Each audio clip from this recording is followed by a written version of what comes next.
Ang pangarap na gumuho dahil sa flood control project. Sa gilid ng Ilog Pasig sa isang komunidad ng mga informal settlers na tinatawag na barangay Dagat-Dagatan, naninirahan ang pamilya ni Mang Ben.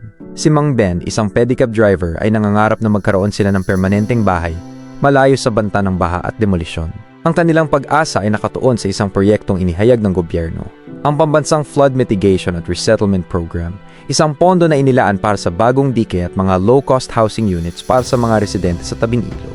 Basta matapos ang dike, hindi na tayo lulubog sa baha tuwing tag-ulan, sabi ni Mang Ben sa kanyang asawa, si Aling Nena, habang pinapanood nila ang pagsisimula ng konstruksyon. Sa loob ng ilang buwan, malaki ang naging usapan.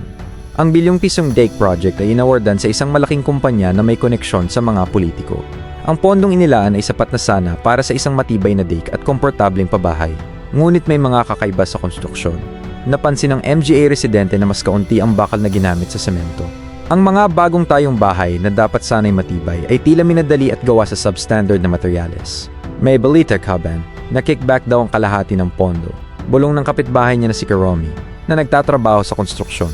Pumirma lang daw ng okay ang mga opisyal sa inspeksyon kahit alam nilang depektibo ang materyales. Sa madaling salita, ang pera na dapat ay nagbigay ng kaligtasan at dangal sa mga maralita ay ibinulsa ng mga opisyal at kontratista.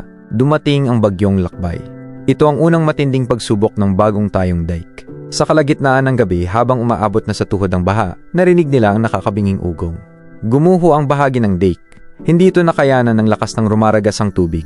Agad na lumaki ang baha at umabot sa dibdib. Dali-daling kinuha ni Mang Ben ang kanyang mga anak at nagmadaling umakyat sa bubong. Habang nakakapit sila sa itaas, nakita nila ang trahedya. Ang mga bahay, kabilang ang bahay nila, ay inanod ng baha. Nang humupa ang baha, nakabalik si Mang Ben sa barangay Dagat-Dagatan. Wala na ang kanilang bahay.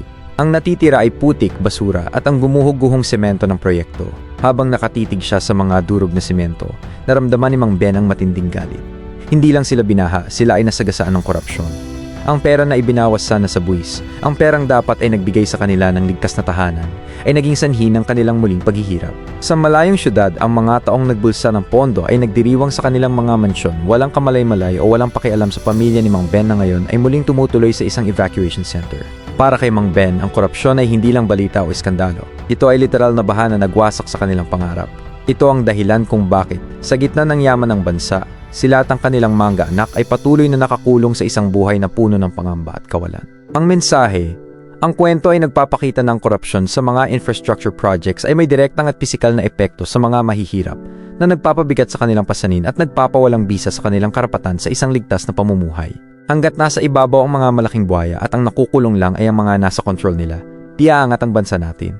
Kaya dapat mahuli talaga ang malaking buhaya sanhi ng korupsyon, hindi lang ang mga contractors. Pa-like and share na lang sa story video natin para magising na ang mga Pilipino sa totoong nangyayari sa bansang mahal natin.